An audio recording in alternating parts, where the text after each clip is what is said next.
अगर आप हमारी मिनिस्ट्री में अपना आर्थिक योगदान देना चाहते हैं, जैसे कि दशमांश या भेंट, टाइथ और ऑफरिंग, तो आप इस क्यूआर कोड को स्कैन करके हमें अपनी पेमेंट कर सकते हैं।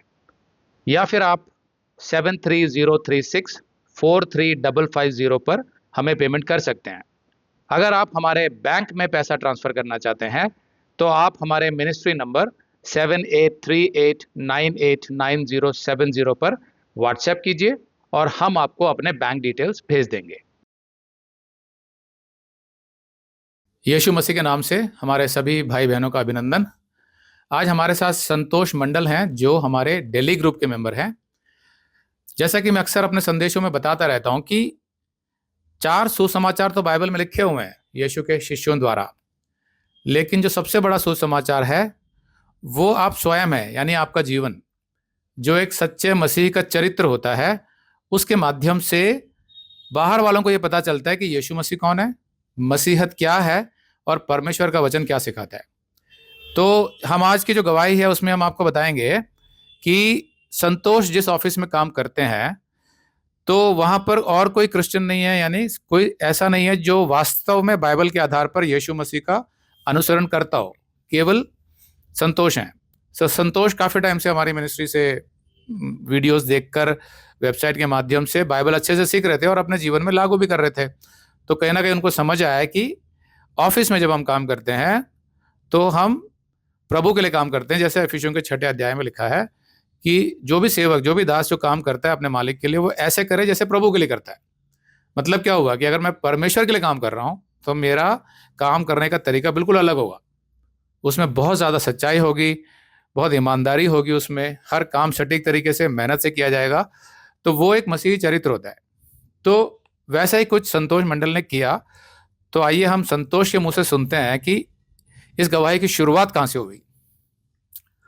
भैया, मैं इसकी शुरुआत बताना चाहता हूँ कि जब मैं 8 साल पहले अपने सर के पास जब इस काम में लगा था, तो 4-5 दिन बाद ही सर ने मुझे संडे वाले दिन किसी काम के लिए बुलाया कि आप 3 साढ़े 3 बजे करीब उन्होंने टाइम दिया कि आप आना।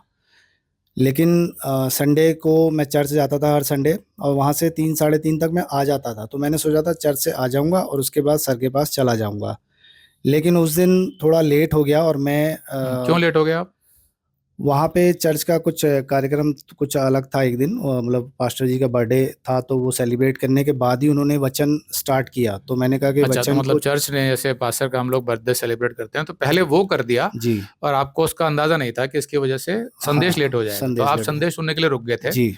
और फोन तो स्विच ऑफ ही रखते हैं वहां पर। फ़ोन वहाँ पर अंदर जाने से पहले हम लोग स्विच ऑफ रख देते हैं, तो मैं इन्फॉर्म भी नहीं कर पाया, तो मैं लेट हो गया। और मेरे मन में तो था ही कि मैंने फिर प्रार्थना भी की, प्रभु अब तू देखना, क्योंकि नई-नई नौकरी है और ऐसा हो गया है, तो वचन को छोड़ कर के तो मैं जा नहीं सकता हूँ। तो परमेश्वर से मैंने प्रार्थना की, और उसके बाद जब मैं आधा 1 घंटा करीब लेट पहुँचा, तो सर मेरे कहीं निकल चुके थे।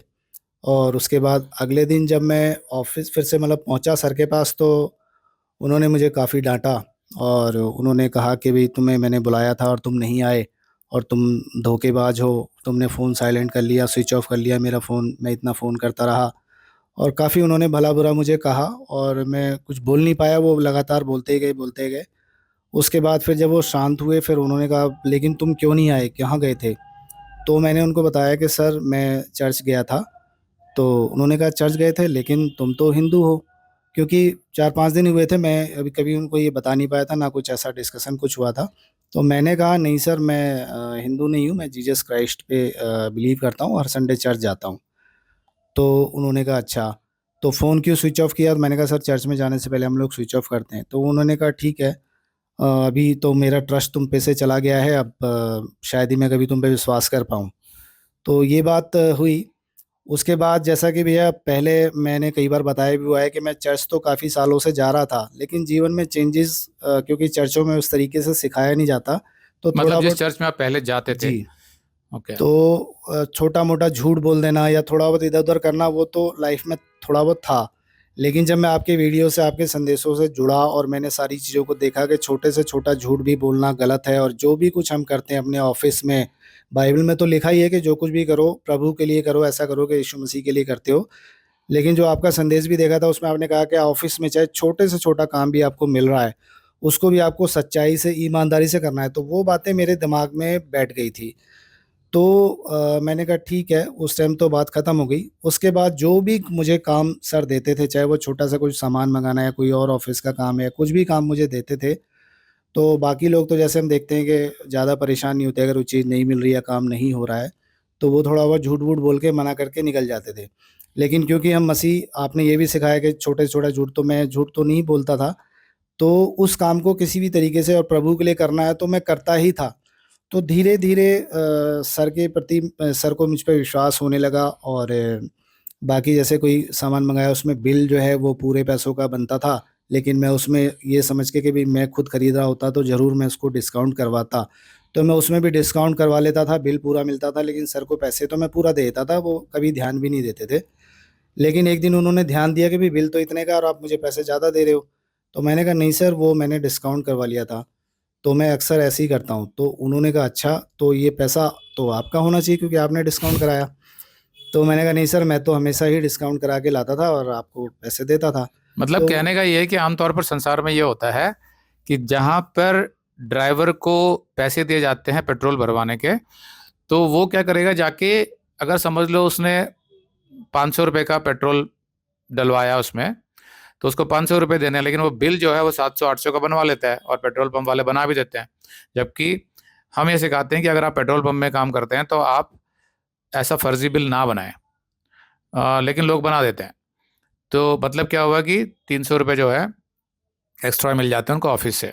ऐसे लोग अपना कमाई करते हैं, लेकिन हम जानते हैं कि प्रभु जो सच्चा परमेश्वर है वो सब कुछ देख रहा है, और जीवन में वो पैसे तो निकल ही जाते हैं कहीं ना कहीं और से, वो बर्बाद ही होते हैं वो पैसे, वो आदमी को दिखाई नहीं देता ना। और अनेक प्रॉब्लम्स भी आ सकती हैं, जैसे बीमारी में खर्च हो गया, या जीवन में शांति नहीं मिल रही है किसी भी रूप में। परमेश्वर कभी भी आपको ऐसा नहीं होने देगा कि आपने चोरी करी और आप शांति से जीवन गुजार रहे हो, तब तो फिर हर कोई चोरी करता रहेगा। तो हम मसीहों को क्या सिखाते हैं कि इन सब की आवश्यकता नहीं है, परमेश्वर आपका जीवन संभाल रहा है ना। जैसे बाइबल सिखाती है, यीशु मसीह सच्चा परमेश्वर आपका जीवन संभाल रहा है। मतलब ये है कि जैसा इफिसियों के 6 अध्याय में लिखा है, और पतरस ने भी यही बात बोली थी कि जब आप काम करते हो तो आपको ऐसा मानना है कि आप यीशु मसीह के लिए काम कर रहे हो। मतलब आपको जो भी आप कर रहे हो उसका जवाब आपको यीशु मसीह को देना है। मालिक को तो देना ही है, लेकिन जवाब आपको यीशु को भी देना है। लेकिन संसार में तो लोग ऐसा मानते ही नहीं है, उनके हिसाब से तो परमेश्वर दिखाई नहीं देता, कौन देख रहा है। सारे पाप, झूठ बोलना, चोरी करना, व्यभिचार करना, बुरी भाषा बोलना, नशा करना, ये जितने भी अहंकार हो गया, क्रोध हो गया, या ईर्ष्या हो गई, ये सब जब करता है मनुष्य, तो वही थोड़ी सोचता है कि परमेश्वर देख रहा है, उसको जवाब देना है, उसने पापों के लिए मना किया है, ऐसा थोड़ी सोचता है वो। तो होता क्या है, वो करते जाता है। लेकिन हमको प्रभु सिखाता है कि नहीं, मैं तो सच्चा परमेश्वर हूँ, मैं तो सब जानता हूँ।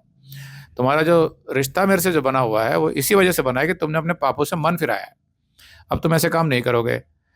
तो जब करते हो तो संगति टूट जाती है यीशु मसीह के साथ, शांति चली जाती है। लेकिन अगर आप नहीं करते हो, सच्चाई में चलते हो, जैसे संतोष ने बताया कि बिल तो उसने बना दिया दुकानदार ने, लेकिन जो मैंने डिस्काउंट किया वो डिस्काउंट उसमें मेंशन नहीं किया उसने। तो मालिक को लगा कि भाई आप ज़्यादा पैसे वापस कर रहे हो, बिल तो कम का बना हुआ है। तो उन्होंने बताया कि मैंने डिस्काउंट्स जो करवाया था वो तो आप ही का पैसा है। तो ये जो सच्चाई है, ये जो ईमानदारी है, वो तभी आती है आपके अंदर जब आपको सच्चे परमेश्वर का पता हो कि वो कौन है, और आपका एक संबंध उससे बना हुआ है। तो संतोष, आगे कुछ बताइए। तो इसी तरीके से भैया जो भी मुझे काम देते थे, एक तो मैं काम को करता ही करता था, चाहे उसमें टाइम लग जाए या कितनी भी मेहनत लग जाए, उसमें कोई बहाना नहीं बनाता था। तो धीरे-धीरे सर को लगने लगा, और बीच में कई बार चुनौतियाँ आती थी, जैसे कई बार कुछ ऐसा काम होता था जहाँ थोड़ा बहुत झूठ के लिए था, तो वो मैं मना कर देता था सर को। मतलब ऐसे बोला जाता था कि भाई, जैसे संसार में होता है कि अरे भाई संतोष, इतना छोटा मोटा झूठ तो बोलना ही पड़ता है, तो आप भी बोल दो। जी, चाहे तो वो बाहर वाले वेंडर्स के बारे में हो जो सामान बेचने आते हैं, या जी, एम्प्लॉयज़ के बारे में हो जी। कि एम्प्लॉय से कोई काम करवाना है, तो आप मना कर देते थे। हाँ, तो तो आप क्या कहते थे? मैं कहता था सर कि मैं झूठ नहीं बोल सकता क्योंकि ये गलत है। तो वो बोलते थे, उनको धीरे-धीरे काफ़ी मेरी सर से कई बार डिस्कशन बाइबल के ऊपर होता रहता था। कभी-कभी वो कुछ भी बोलते थे तो मैं बोलता नहीं सर, बाइबल ऐसा सिखाती है, बाइबल ऐसा बताती है। तो उनको ये सब चीज़ें पता थी कि ये इस तरीके से है, और जैसे-जैसे मैंने काम कर के वो किया तो धीरे-धीरे उनको ये लगने लगा कि हाँ, ये आदमी ठीक है। तो वो कई बार बोलते थे, मुझे बताते थे कि संतोष ऐसा नहीं होता, लाइफ में थोड़ा बहुत आपको झूठ बोलना ही पड़ेगा, बिना झूठ के काम नहीं चलता। तो मैं सर को यही बोलता था कि नहीं सर, मैं बिल्कुल भी छोटा भी झूठ नहीं बोल सकता क्योंकि बाइबल ऐसा सिखाती नहीं है। तो वो चीज़ भी उनके अंदर जाती थी कि अच्छा, तो वो कहते ठीक है। तो ऐसे ही कई बार कोई कुछ भी बात होती थी जो गलत होती थी, मैं उनको सीधा मना कर देता था। जैसे कोई भी ऑफ़िस में छोटा-सा काम है, उसको गलत तरीके से करना है या कुछ ऐसा, तो मैं कहता नहीं सर, मैं ऐसे नहीं करूँगा। तो वो बोलते अच्छा ठीक है, तुम्हारे साथ ये समस्या है। तो इस उसको वो समस्या समझते थे, हाँ, क्योंकि संसार में अगर ऐसा कोई आदमी मिल जाता है तो लोग सोचते हैं कि ये प्रैक्टिकल नहीं है ये बंदा। लोग ये भूल जाते हैं कि जो सच्चा परमेश्वर है, जो न्याय करने वाला परमेश्वर है, जो पाप से दूर रहने को कहता है, जो पवित्र परमेश्वर है, जो झूठ बोलने को पाप समझता है, क्या वो आपको कभी भी बोलेगा झूठ बोलने के लिए? नहीं। लेकिन क्योंकि आप सच्चे परमेश्वर को जानते नहीं है, वास्तव में नहीं जानते हैं, सिर्फ हो सकता है आपने धर्म के नाम पे कुछ बातें सुनी हो, कुछ ग्रंथ पढ़े हो, लेकिन एक एक सच्चा परमेश्वर कौन है और उससे आपका क्या संबंध होना चाहिए, इसके विषय में आपको पता नहीं है, वो महसूस ही नहीं किया आपने जीवन में। इसीलिए आप लोग दूसरा रास्ता अपना लेते हैं, संसार के लोग, कि भाई ये तो नहीं चलेगा, थोड़ा झूठ बोलना पड़ेगा। लेकिन जब हमें पता है कि यीशु मसीह ने कहा यूहन्ना 14:6 में कि मार्ग और सत्य और जीवन मैं हूं, मतलब सत्य भी वही है, तो जैसा वो बोल रहा है वैसे हम करेंगे ना। ये तो आप तभी कर पाएंगे ना जब यीशु मसीह सच्चा परमेश्वर हो। अगर जिसका भी कोई आस्था है अपने धर्म में या अपने किसी भी देवी देवता को मानते हैं, लेकिन उनके जीवन में सच्चाई नहीं दिखाई दे रही है, ये ईमानदारी नहीं दिखाई दे रही है, ये नहीं समझ आ रहा है कि सब पाप है, तो कहीं ना कहीं उनके भगवान, उनके देवी देवता सच्चे हो नहीं सकते। क्योंकि अगर वो होते तो वो उसको रोकते। और इनको भी विश्वास होता है कि भाई हमारा जो देवता है, हमारी जो देवी है, हमारा जो भगवान है वो सच्चा है। सच्चा है का मतलब ये है कि हम सच्चाई पर भी चलेंगे तो भी वो हमारा काम चलाएगा, हमारा जीवन चलाएगा। हमें झूठ बोलने की, रिश्वत देने की, कुछ भी ऐसा गलत काम करने की आवश्यकता ही नहीं है। ये सबूत होता है इस बात का कि यीशु मसीह ही लोगों के जीवन बदलता है, तभी संतोष जैसे लोग सच्चाई पर चल पाते हैं। आगे बताइए। तो भैया, अब जैसे मेरे सर हैं, वो काफ़ी हाईली क्वालिफाइड हैं, इंजीनियर हैं वो, और काफ़ी बड़ी-बड़ी पोस्ट पे गवर्नमेंट जॉब में मैनेजिंग डायरेक्टर की पोस्ट पे कई जगह पे रहे हैं। तो और वो थोड़ा ऐसे मतलब काम मेहनत करने वाले हैं, तो वो मतलब एक्स्ट्रा ऑर्डिनरी हैं, मतलब कह सकता हूँ। तो वो दूसरों को भी चाहते थे कि भई वे इस तरीके से हो। नॉर्मली उन्हें कोई आदमी पसंद नहीं आता था। आजकल जैसे झूठ बोलते हैं, काम में इतनी मेहनत नहीं, काम चोरी करना, ये सब तो उनको नॉर्मली कोई पसंद नहीं आता था। लेकिन जब मैं उनके पास गया तो उनका स्टेटमेंट था, लाइफ में उनको ऐसा आदमी कभी नहीं मिला जैसा उनका मेरे लिए वो बन गया था। तो अच्छा, उन्होंने बोला ये हाँ, मैडम ने मुझे बताया था कि सर को उनके आप वाइफ ने? हाँ, कि आप सर कह रहे थे कि ऐसा आदमी मुझे लाइफ में कभी नहीं मिला, आपको काफ़ी लाइक करते हैं सर। तो मैंने यही सोचा कि भई बाइबल में जिस हिसाब से है, तो बाइबल के हिसाब से ये जो भी स्टेटमेंट इनका है उसकी वज़ह से है। तो एक बार का और भी मैं बताना चाहता हूँ कि भैया, जब मैं ऑफ़िस के काम करता था तो जैसे मुझे धीरे-धीरे सर ने जैसे देखा कि ये ट्रस्टेड आदमी है, तो धीरे-धीरे और भी काम मुझे ऑफ़िस के बहुत सारे काम धीरे-धीरे देने लगे, जैसे फाइनेंस से रिलेटेड या और भी। तो मैं हालाँकि उस बैकग्राउंड का नहीं हूँ, मैंने आर्ट्स से ग्रेजुएशन किया हुआ है। तो उसके लिए मुझे काफ़ी ज़्यादा मेहनत करनी पड़ती थी कि ऑफ़िस के बाद भी रात को जब सब चले जाते थे, उसके बाद मैं काम करता था ऑफ़िस में, और वो सीखता भी था और करता भी था। तो कई बार सर का जैसे फ़ोन आ जाता था, "कहाँ पे हो?" तो बोलता था, "मैं ऑफ़िस में हूँ सर।" तो उन्होंने भी ये देखा कई बार, फिर उन्होंने कहा कि नहीं, आप इतनी लेट तक मत रुका करो, बच्चे हैं। तो वो चीज़ भी उनकी जारी थी, और धीरे-धीरे जब मैं सारे काम को सँभालने लगा, तो अभी ऑफ़िस का ए टू ज़ेड सारा काम, चाहे वो फाइनेंस से रिलेटेड है या कोई एम्प्लॉयी हायरिंग है, जो भी काम है वो सारा काम उन्होंने मुझे दिया, और मैं उसको कर रहा हूँ। और दूसरा ये बताना चाहता हूँ भैया कि पिछले 3 साल से हमारे ऑफ़िस में छोटा यहाँ पर मैं ये बताना चाहता हूँ, थोड़ा बीच में काट रहा हूँ आपको, कि संतोष जो बता रहे हैं ना, उसका मतलब क्या है? उसका मतलब ये है कि इनके जो बॉस हैं, एक तो वो उनके अंदर कुछ सच्चाई है, क्योंकि उन्होंने एक सच्चे मनुष्य को देखा और उसको स्वीकार भी किया कि ये मनुष्य सच्चा है, बजाय अपना अहंकार बीच में लाने के कि भाई चाहे सच्चा हो चाहे झूठा, मुझे क्या मतलब है, वो तो मेरा नौकर है या मेरा एम्प्लॉय है। ऐसा नहीं सोचा उन्होंने। उन्होंने सोचा कि नहीं, ये जो संतोष है इसमें सच्चाई है, ये सच्चाई के रास्ते पे चलता है, इसलिए ज़्यादा ज़िम्मेदारियाँ उनको दी। तो ये तो एक बहुत ही अच्छी बात है। तो उसमें मैं ये पहले पूछना चाहता हूँ कि ये जो आपने बताया कि मेरे काम को देखकर, मेरी सच्चाई को देखकर उनको ऐसा लगने लगा। लेकिन क्या आपके पास ऐसे मौके आए थे जहाँ आपने सुसमाचार सुनाया हो, यीशु के बारे में बताया हो, बाइबल के ऊपर कोई डिस्कशन हुई हो बॉस से या एम्प्लॉय से? हमेशा भैया, क्योंकि जब आपके संदेशों से मैं जुड़ा था तो आपने 2018 में जब एक संदेश बनाया था जो प्रचार करने का, पंपलेट बांटने का, तो हमारे चर्चों में ये सब चीज़ें सिखाई नहीं जाती थी। लेकिन आपने जब बताया कि एक मसीह स्टील वाला एक वीडियो था कि आप कैसे हैं, गुनगुने हैं, क्या है, तो उस सब से मेरे अंदर ये चीज़ तो हो चुकी थी कि हम जहाँ भी रहें हमें प्रचार तो हर हाल में करना ही है। तो मैंने भी पर्चे छपा के बाँटे थे और वो कुछ एक्स्ट्रा पर्चे थे जो मेरे पास अभी भी हैं और बीच-बीच में मैं देता रहता हूँ। हर साल मैं ऑफ़िस में पर्चे भी बाँटता था और साथ में जो आपकी सॉफ्ट कॉपी थी वो मोबाइल के थ्रू, व्हाट्सएप के थ्रू जो हमारे क्लाइंट थे करीब 5000, तो उनको मैं अपने पर्सनल नंबर से हर साल 5000 लोगों को वो व्हाट्सएप के थ्रू पर्चे भेज देता था और अपने सर को भी भेजता था। जितने भी लोग थे ऐसा शायद ही कोई हो जो मेरे पास हो और मैं उनको नहीं भेजता था, सबको ही भेजता था। तो उनको ये संदेश बताते साल में 2 बार, गुड फ्राइडे वाले दिन और क्रिसमस वाले दिन तो मैं उनको पर्चे भेजता ही था। और बीच-बीच में जैसे मैंने बताया कि डिस्कशन भी होता ही रहता था, कुछ भी बात होती थी, अगर मैं मना करता था या कुछ और चीज़ आती थी, तो मैं बाइबल की बात बताने लगता था। तो वो सब डिस्कशन तो मेरा सर के साथ तो होता ही कभी रहता गुस्सा था। नहीं होते थे वो? गुस्सा थोड़ा बहुत कभी ऐसा हो जाता था, वो कहते कि ठीक है, हाँ, ठीक है, रहने दो, ऐसे करके वो बात को मोस्टली मैंने देखा है कि जब भी मैं करता था तो वो ठीक है करके बात काट देते थे। तो मतलब वो कभी इस बात से कनेक्ट कर पाते थे कि जो आपके जीवन में ये सच्चाई है वो बाइबल की वजह से है? कभी उन्होंने ऐसा कहा तो नहीं, लेकिन ये जैसा कि मैं ये देखता हूँ कि वो मुझ पे मतलब वैसा कई बार मेरे को ऐसा लगा कि सर गुस्सा हो जाएँगे, लेकिन वो रिएक्शन वैसा उनका नहीं होता था, वो मेरे पे ट्रस्ट ही करते थे। ओके। तो मैं इसलिए कह रहा हूँ क्योंकि कभी कभी क्या होता है कि मनुष्य सोच नहीं पाता है कि ऑफिस में और भी बहुत से लोग हैं, ये अकेले हैं। मतलब कितने, 20-22 लोग हैं कम से कम, 25 लोगों का 25 हमारा लोगों का स्टाफ। ऑफिस है। 25 लोगों में ऐसा क्यों है कि सिर्फ एक ही जना है जिस पर वो पूरा भरोसा कर सकते हैं, पूरी सच्चाई और ईमानदारी से चल रहे हैं? तो उसका एक कारण क्या हो सकता है कि इस मनुष्य के अंदर लालच क्यों नहीं आता है, इसके अंदर धोखाधड़ी क्यों नहीं आती है? ये भी चाहे तो नकली बिल बनवा के महीने के 4-5 हज़ार रुपये एक्स्ट्रा कमा सकता है। अगर कोई ध्यान से सोचे ना तो वो समझ जाएगा कि जब तक मनुष्य के अंदर परमेश्वर का आत्मा नहीं आता, परमेश्वर का आत्मा मतलब स्वयं परमेश्वर, जब तक स्वयं परमेश्वर आके आपके अंदर वास नहीं करता, जैसा बाइबल सिखाती है, तब तक वो आपको वो बुद्धि, वो ज्ञान दे ही नहीं सकता कि परमेश्वर का मार्ग ही सबसे उत्तम मार्ग है, वो सच्चाई का रास्ता।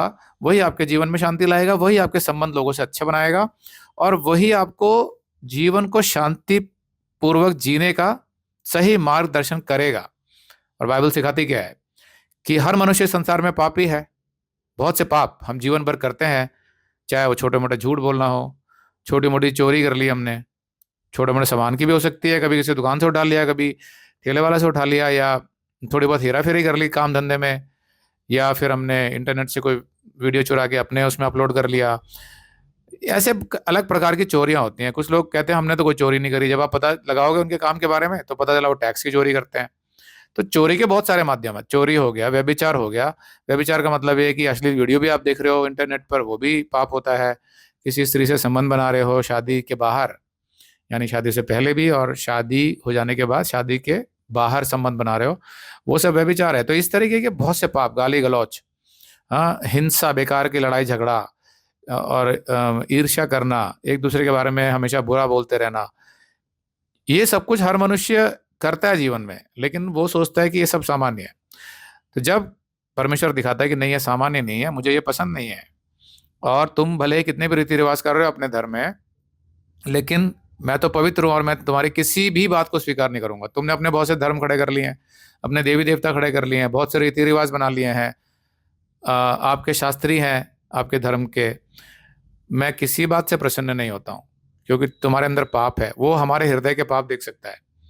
तो वो कहता है कि पापों से मन फिराओ और ये निर्णय लो कि आज से मैं पाप नहीं करना चाहता हूं, लेकिन मेरे में क्षमता नहीं है पवित्र जीवन जीने की, लेकिन मैं सच्चे परमेश्वर यीशु मसीह पर विश्वास करके उसने क्रॉस पर जो बलिदान दिया आज से 2000 साल पहले, वो इसलिए दिया था ताकि वो मेरे और आपके और सारे जगत के पापों का दंड स्वयं भुगते। तो मैं इस बात पर विश्वास करने लगा हूं अब कि वही सच्चा परमेश्वर है, वही सबका उद्धार करता है, क्योंकि उसी ने हमारे पापों के लिए बलिदान दिया। ऐसा विश्वास करके जब आप अपने सारे पाप उस पर डाल देते हैं और उसी को अपना एकमात्र परमेश्वर और उद्धारकर्ता स्वीकार करते हैं, तो परमेश्वर आपकी सहायता करने के लिए, मतलब पापों से दूर रखने के लिए स्वयं आपके अंदर आकर रहता है अपने आत्मा के रूप में, और रोज आपका मार्गदर्शन करता है। तभी मनुष्य में ऐसे बदलाव आते हैं। और हम कह सकते हैं कि बाइबल में ही ये सच्चाई लिखी है, किसी भी और ग्रंथ में ये सच्चाई नहीं लिखी कि स्वयं परमेश्वर आके आपके अंदर रहता है, वास करता है एक व्यक्ति की तरह, तभी आपके अंदर ये बदलाव आते हैं। तो फिर जो बाकी कर्मचारी थे, कभी वो भी कुछ डिस्कशन करते थे, या कभी असहमति व्यक्त करते थे, या कभी गुस्सा हो जाते थे? हाँ, ऐसा होता था कई बार कुछ, क्योंकि मेरे ऑफिस में जैसे कई बार लोग नए आते हैं तो उनको मैं बताता था। तो कुछ लोग जैसे पुराने वाले, तो वो कई बार उनका आर्गुमेंट होता था, वो बोलते थे नहीं ऐसा नहीं है, ऐसा बाकी धर्म भी जैसे मैं कई बार बोला कि सिखाते थे। तो मैं उनको डिफरेंस बताता था कि नहीं ऐसा नहीं है, अच्छी बातें तो बहुत सी किताबों में लिखी हुई है, लेकिन क्या वो सच्ची बातें लिखी हुई हैं? इस तरीके से बाइबल की बातें जब भी मुझे लंच के टाइम में हम खाना खा रहे होते थे, तो उस टाइम पे डिस्कस करते थे। जब भी हमें टी ब्रेक में या कभी भी टाइम मिलता था, तो मैं बाइबल के बारे में बताता था। तो बहुत सारे लोग हैं जिनसे मैं बात कर दो 1-2 लोगों से बात कर रहा होता था, लेकिन बाकी जो बैठे होते थे वो भी सुन रहे होते थे। तो कई बार कुछ लोग ऐसे भी होते थे जिनको मतलब जो ऑब्जेक्शन करते थे कि नहीं ऐसा नहीं है। उनका ऑब्जेक्शन क्या होता था कि आप जो बता रहे हो वो गलत है? उनका ऑब्जेक्शन यही होता था कि नहीं बाकी धर्म गलत थोड़ी ना है, आप तो बता रहे हो कि जीसस ही केवल गॉड है, बाकी दूसरे क्या गलत हैं? तो वो सब चीज़ें वो एक्सेप्ट नहीं करते थे। बाकी जैसे आपने कई बार बताया हुआ है कि आप पूछिए कि कहाँ लिखा है, तो कई बार मैं भी बोलता था कि नहीं कहाँ लिखा है, तो बोलते थे हाँ वहाँ लिखा है, हम दिखा देंगे, लेकिन दिखाया भले ही नहीं आज तक। तो वो ऑब्जेक्शन इस बात का क्योंकि भी वो करते। दिखा नहीं सकते हैं, क्योंकि उनकी किताबों में ऐसी चीजें लिखी नहीं हुई हैं। हम्म। ये बोलना तो आसान है कि हमारे ग्रंथों में भी लिखा है। जब उनको चैलेंज किया जाता है कि क्या आप दिखा सकते हैं, तो वो नहीं दिखा पाते हैं वो। जबकि हम तो बाइबल से दिखा देते हैं, क्योंकि हम तो उसी के आधार पर तर्क कर रहे होते हैं। तो वो चीज मैंने सिखाई हुई है कि हमेशा उनसे पूछिए, जब भी कोई कहता है हमारे ग्रंथों में लिखा हुआ है, तो कहिए कहाँ लिखा है, कि पूरा दिखाएंगे मुझे, ताकि मुझे समझ आए कि उसमें क्या लिखा है। मैं तो दिखा सकता हूँ आपको बाइबल से, और आप दिखाइए वो। तो आपको भी तैयारी करनी पड़ेगी, आपको भी सीखना पड़ेगा बाइबल, और तभी आप किसी से जाकर कोई डिस्कशन, कोई तर्क कर सकते हैं। तो आप दिखाइए, देखो हमारे में तो ऐसा लिखा है, आप दिखाइए कहाँ लिखा हुआ है। अगर हमारे में ये लिखा हुआ है फिलिप्पियों के 6 अध्याय में कि जो भी सेवक होता है वो अपने मालिक के लिए ऐसे काम करे जैसे प्रभु के लिए करता हो, आप दिखाइए अपने ग्रंथ में कहाँ लिखा है। नहीं दिखा पाएंगे वो लोग। तो यही ट्रेनिंग हम लोग अपने मिनिस्ट्री में देते हैं सबको। तो संतोष उसको फॉलो कर रहे थे। तो जब कभी ये सब डिस्कशंस होते थे, तो कभी आपके बॉस को ऐसा नहीं लगा कि भाई ये संतोष जो है ये बहुत ज़्यादा धार्मिक बातें करता है, जिससे माहौल थोड़ा खराब हो जाता है, क्योंकि बाकी लोग कभी कभी असहमत हो जाते हैं, कभी गर्मा गर्मी हो जाती है बातों में, तो माहौल थोड़ा ओवरऑल खराब हो जाता है। इससे अच्छा तो मैं संतोष को निकाल ही देता हूँ, यार ये मुसीबत है। ऐसा नहीं लगा कभी उनको? भैया नॉर्मली मैं ये देखता था कि काम के बीच में कोई ऐसा टाइम, जब सब लोग काम कर रहे हैं उस टाइम पे ऐसा कोई डिस्कशन मैं नॉर्मली खुद ही नहीं करता था, क्योंकि वो भी मेरा ही काम था देखना कि कोई मतलब सब लोग काम करें। तो इसीलिए ऐसा कुछ जब टाइम मुझे मौका मिलता था, जैसे काम के स्टार्टिंग में, जैसे काम स्टार्ट हो रहा है उस टाइम कोई बात हो रही है तो उस टाइम कर दिया, या लंच में कर दिया, चाय ब्रेक में कर दिया, ऐसे टाइम पे ही करता था। और तो ऐसा सर को तो खैर कुछ ऐसा कभी उन्होंने कहा नहीं, या हो सकता है उन्होंने सुना नहीं, क्योंकि हम लोग बाहर बैठते हैं आपसे सर कोई बात मेरे, नहीं हुई इस बारे में ऐसी कोई कि बात भाई नहीं। तुम ऐसी बातें मत किया करो ऑफिस में, माहौल खराब हो जाता है? ऐसा कुछ भी नहीं उन्होंने कभी बोला? एक बार मुझे शायद याद है कि उन्होंने बस शायद सुना था तो ये भी ज़रूर बोला था काफ़ी पहले कि संतोष ठीक है, बस ऐसा बोला था। तो वो लंच ब्रेक था, वो मुझे याद है कि लंच ब्रेक में हम लोग कोई डिस्कशन कर रहे थे, और कोई मुझे करेक्ट याद नहीं है, कुछ ऐसा आर्गुमेंट जैसा हुआ था, तो दूसरे आदमी की वॉइस थोड़ी-सी रेज़ हुई होगी, तो सर के पास पहुँची होगी। तो सर ने सिर्फ़ अंदर से यही बोला, "सर संतोष, संतोष" और उठ के भी आए थे। मैंने कहा, "कुछ नहीं सर, लंच हो रहा है।" तो "ठीक है, लंच कर लो।" उन्होंने सिर्फ़ इतना ही कहा। ये ठीक है, वो एक हिंट था। वो क्या होता है कि कभी कभी माहौल थोड़ा खराब हो जाता है, तो हम लोग अपनी मिनिस्ट्री में ये भी ट्रेनिंग देते हैं कि आपको कितना बोलना है, उसके बाद रुक जाना है। हमारा उद्देश्य झगड़ा करना नहीं है, हमारा उद्देश्य तर्क जीतना भी नहीं है। हमारा उद्देश्य बाइबल को सही तरीके से प्रस्तुत करना है, सही तरीके से सुसमाचार को प्रस्तुत करना है, ताकि उस मनुष्य को अगर कुछ सच्चाई लगे तो वो यीशु को स्वीकार कर सके। हमारा उद्देश्य ना तो धर्म परिवर्तन है, क्योंकि हम तो धर्म को मानते ही नहीं है, और मसीहत भी कोई धर्म नहीं है। हमारा उद्देश्य ये भी नहीं है कि वो हमारी बात से सहमत हो, तो हमारे कोई ऐसे इंटेंशंस है नहीं। तो इसलिए कितना बोलना है, कहाँ रुक जाना है, आवाज़ कितनी रखनी है, कितनी नम्रता रखनी है, ये सब हम अपने संदेशों में बताते रहते हैं। अगर आप हमारे यूट्यूब के सारे संदेश देखेंगे तो ये सब बातें आप सीख जाएंगे। तो फिर अब मुझे अंत में ये बताइए कि जो आपने मुझे एक वीडियो भेजा बहुत सुंदर कि इनके ऑफिस में क्रिसमस सेलिब्रेशन हुआ है, वो पिछले साल भी हुआ था, उससे पहले नहीं होता था, तो उसकी क्या वजह थी? उसकी वजह ये थी भैया कि वहाँ पर मेरे अलावा कोई दूसरा जीसस का कोई फॉलोवर नहीं है, तो इसीलिए वहाँ पर कुछ ऐसा होता नहीं था। लेकिन जब से मैं गया तो पिछले 3 या 4 साल से मैं देख रहा हूँ कि हमारे सर, क्योंकि हमारा ऑफिस छोटा ऑफिस है और काफ़ी काम रहता है, तो छुट्टियाँ थोड़ा कम रहती है, उतनी छुट्टियाँ हमारी होती नहीं है। मेजर फेस्टिवल्स हैं उसमें छुट्टियाँ होती हैं, तो छुट्टियों का थोड़ा-सा कम हमारे यहाँ होता है। लेकिन मैंने ये देखा कि हमारे सर ने भी पिछले 3-4 साल से वो हर बार क्रिसमस की छुट्टी कर रहे हैं, और मैं हर बार वो हमारा क्रिसमस का सेलिब्रेशन भी हमारे ऑफ़िस में हो रहा है 3-4 साल से। अच्छा, और हर कारण बार नहीं बताया कि उन्होंने कि क्यों कर रहे हैं? उन्होंने ये तो नहीं बताया, लेकिन एक बार मेरे को 3 साल पहले शायद ये बोला था कि मैंने आपकी वज़ह से क्रिसमस की छुट्टी की है, पूरा ऑफ़िस बंद किया है। ये बहुत बड़ी तो बात है हमारे लिए। मतलब ऐसा कोई सोचता नहीं है, कोई मालिक जो है ना, कि एक क्रिश्चियन है तो उसके लिए पूरा ऑफिस बंद कर देते हैं, छुट्टी कर देते हैं।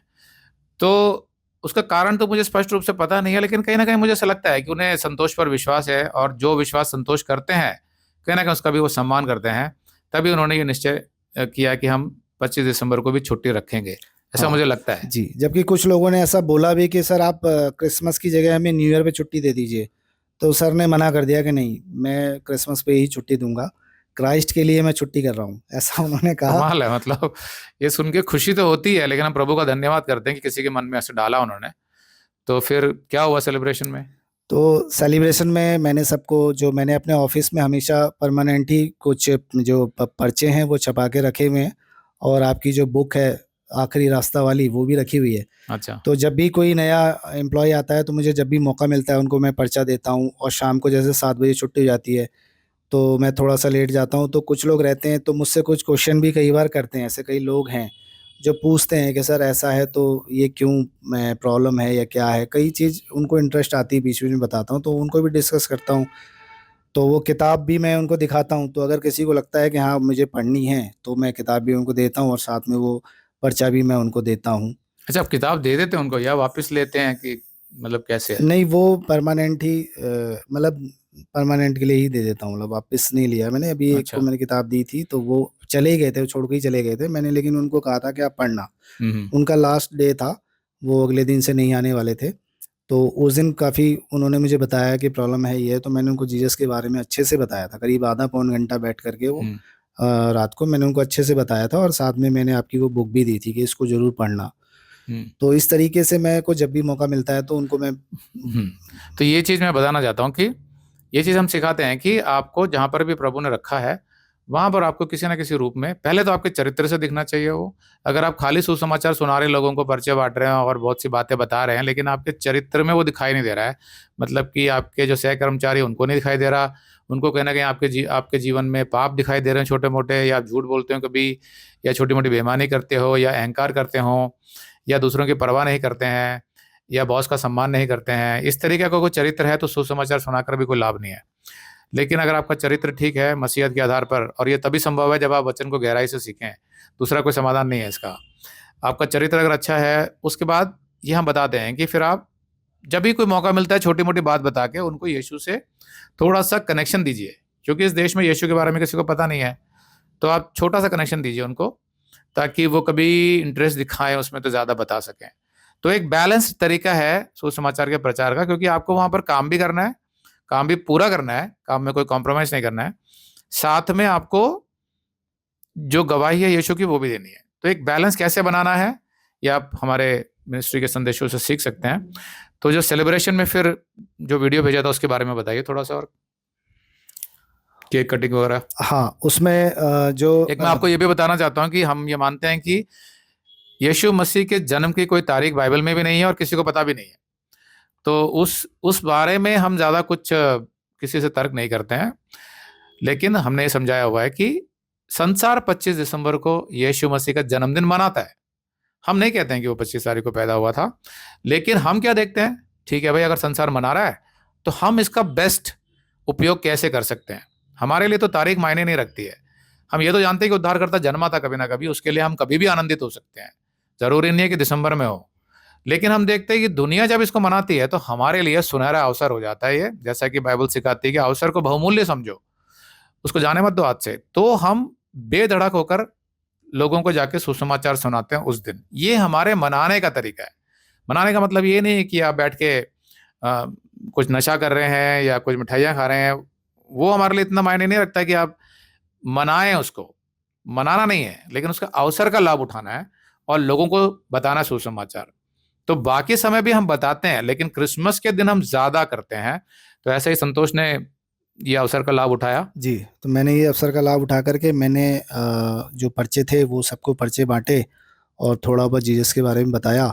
और मेरे सर ने जो है केक काटा और केक सबको दिया और थोड़ा स्नैक्स वगैरह था, तो इस तरीके से हमने मतलब उन्होंने गॉस्पल भी। स्पॉन्सर किया। हाँ, मेरे सर ने ही खुद केक काटा, वो वीडियो में आप देखेंगे कि मेरे सर ने ही केक काटा और सब लोग काफ़ी खुश थे और सेलिब्रेशन छोटा सा किया और गॉस्पल शेयर किया।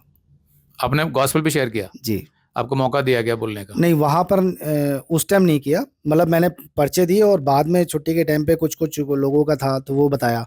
और एक चीज़ मैं और बताना चाहता हूँ भैया कि मैं ऑफिस में, मुझे जब भी 4-5 साल हो गए वहाँ पर, तो मैं हमेशा बताता रहता हूँ और इतना बताता हूँ कि जो आपका भी जो क्रिसमस का जो क्वेश्चन आंसर वाली प्रतियोगिता वाला वीडियो आया था, तो वो मैंने उनको चलाकर थोड़ा सा दिखाया। ये जो अभी डाला है? अभी जो डाला है, ओके। तो मैंने उनको चलाकर दिखाया छुट्टी के टाइम पे, तो उन्होंने देखा और जो भी क्वेश्चन के जो आंसर, वो आप जो क्वेश्चन पूछ रहे थे ना, वो सारे उनको आते थे। वो कहते यार अगर हम होते तो सारी चॉकलेट हम ही जीत जाते। आपके सर ने बोला? मेरे सर ने नहीं, मेरे जो कर्मचारी थे? कर्मचारी थे, उन्होंने कहा कि अरे ये तो सारे क्वेश्चंस आसान है। मतलब उनको बाइबल से कोई मतलब नहीं, ना उन्होंने कभी बाइबल पढ़ी, लेकिन जितना परमेश्वर ने मुझे अगुवाई की मैं उनको बताता गया।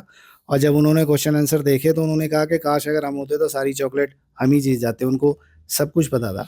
तो उन्होंने वेबसाइट से देखा कि यूट्यूब से देखा? वो मैंने उनको दिखाया खुद अपने वेबसाइट से दिखाया कंप्यूटर ना? पे चला करके। हाँ, पूरा देखा उन्होंने? पूरा नहीं देखा, हाँ, थोड़ा सा देखा, और क्योंकि छुट्टी का टाइम था, लेकिन जो भी 1-2 क्वेश्चन उन्होंने उसमें सुने देखा। और देखा, और जितना मैंने उनको बताया था उनको सारा कुछ आता था। ओके। तो आपने तो सारे आंसर बता रखे थे, तो अगली बार उनको बोलिए कि वो भी आए कॉन्टेस्ट में और चॉकलेट जीतें। जी, तो कहीं ना कहीं हम प्रभु का तो धन्यवाद करते ही हैं और कहीं ना कहीं आपके बॉस का भी धन्यवाद करते हैं कि उन्होंने उस दिन को महत्व दिया आपके विश्वास की वजह से, और सारे एम्प्लॉयज़ को एक सुसमाचार सुनाने का, यीशु के बारे में बताने का अवसर भी उनको इसी वजह से मिला, क्योंकि आपके बॉस ने वो काइंडनेस दिखाई कि हम इसको सेलिब्रेट करेंगे और छुट्टी भी देंगे। तो इसके लिए प्रभु का बहुत बहुत धन्यवाद।